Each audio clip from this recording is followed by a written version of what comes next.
woman over the weekend who took it upon herself to research my family history in hopes of digging up some kind of a gotcha moment, a gotcha angle to validate illegal immigration and open borders. And what she found was really shocking, guys. She found that my family who came here in the 1800s from Norway and Germany, that they spoke Norwegian and German. And really what she did is prove that my family came here. Daytime TV is no stranger to drama, but every now and then, a moment comes along that gets everyone talking. This was certainly one of them. What began as a debate on immigration policies between conservative commentator Tomi Lahren and The View co-host SunnyHostin quickly escalated into a heated clash over ancestry, hypocrisy, and the true meaning of identity. The idea that immigrants come over here and they don't know anything and they're dragging us down because we all come from immigrants, including you, Tomi Lahren. She talks about low skills. What exactly are her skills? Her second great-grandmother had been here for 10 years, yet spoke no English. Oh my gosh. 1930 census says Tommy's 3 times great-grandmother had been here for 41 years and still spoke German. Let's dive in. Hit that like button and subscribe so you never miss the latest Hollywood drama, scorching hot takes, and the fiery debates that set the internet ablaze. Now let's set the stage. Tomi Lahren is no stranger to controversy. Known for her unapologetic views on immigration, she's a fierce advocate for a merit-based system, staunchly defending legal immigration and reform. Her bold opinions have made her a polarizing figure, constantly pushing back against mainstream narratives. On the other hand, The View co-host SunnyHostin has been a vocal proponent of a more compassionate approach, consistently challenging conservative stances on immigration and calling for empathy-driven policies. It was only a matter of time before these two clashed. The spark ignited when Hostin, channeling her inner genealogist, brought up Lahren's own ancestry. She pointed out that Lahren's ancestors, who immigrated from Norway and Germany in the 1800s, arrived in the US without speaking English, a direct contradiction, she argued, to Lahren's hardline stance on modern immigration. To Hostin, this was a clear case of hypocrisy, and she wasn't about to let it slide. There is a woman over the weekend who took it upon herself to research my family history in hopes of digging up some kind of a gotcha moment, a gotcha angle to validate illegal immigration and open borders. And what she found was really shocking, guys. She found that my family who came here in the 1800s from Norway and Germany, that they spoke Norwegian and German. And really what she did is prove that my family came here. What could have been a measured, thoughtful discussion quickly escalated into an emotional, high-stakes showdown. Lahren wasn't about to back down. Instead, she used the personal jab as fuel to double down on her stance. My ancestors followed the legal process, she argued, stressing that they built their lives without government assistance, a distinction she saw as crucial between past and present immigration. This moment was a turning point. Hostin's decision to dig into Lahren's family history wasn't just about policy anymore, it had become personal.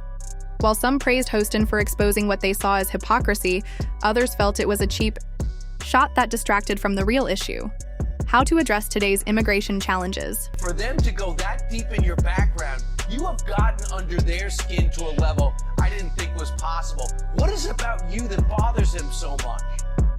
Well, it's not just me, it's anybody who advocates for merit-based immigration or has an issue with open borders. And again, just like you said, they don't seem to understand that we, on the right, believe. The debate quickly evolved into a deeper battle over whether modern immigration policies can even be compared to those of the 1800s.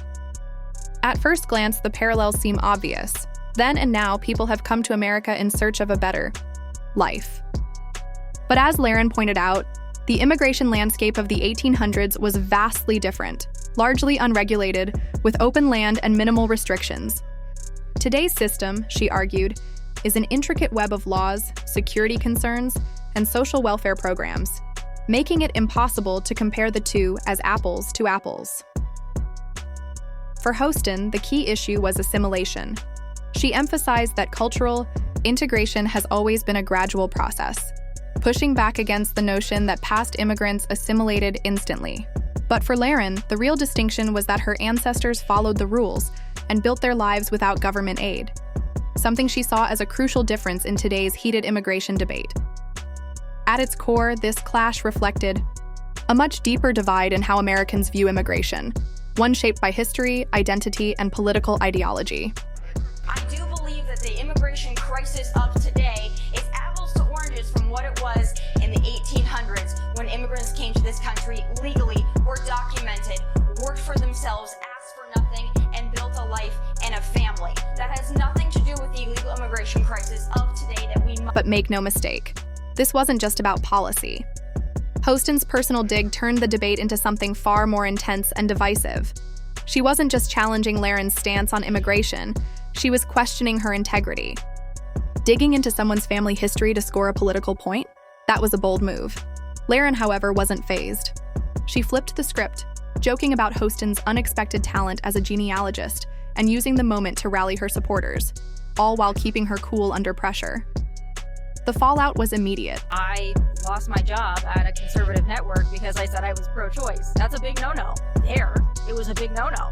You know, I offended the community. I went on The View and I said, just a point that a feeling that I've had for a long time, I'm very limited government. Like, that's just me. I'm not pro-abortion. I'm just very limited government. That's my perspective on a lot of things. And I lost my job at a conservative network for that. How did you know you lost your job? Like, what did that look like? So you go on The View, you say this, and then what happened? Then they told me, don't come back on Monday to do your show. You're suspended indefinitely. That's how it was. Were you shocked? Were you like, oh, this makes sense? No, I was shocked. I was shocked, and that's why the lawsuit ensued. I have a view that some conservatives still to this day take a real issue with, and they tell me I'm not a real conservative or this or that. It's on. As the dust settled, the focus shifted. Back to the core issue, immigration policy. Lahren made it clear that her stance wasn't about rejecting immigrants, but about enforcing the rules. She stressed the distinction between legal immigrants who follow the system and those who cross the border illegally, something she argued often gets lost in political debates. Whether you agree with her or not, her ability to stay composed and articulate her points under fire is part of what makes her such a skilled debater. Hostin, defending her decision to bring up Lahren's ancestry, framed it as a way to highlight the complexities of immigration. But by making it so personal, she may have inadvertently given Lahren the upper hand, turning what could have been a policy discussion into a rallying point for Lahren's supporters. Find them with DNA, 23andMe, because I cannot believe the detail on your background that they were able to get. Well, I don't have to. She did all the research for me, so I'm sure my family is very appreciative. Joy saying that, what are your skills? It's beyond research. It is personal. It is mean.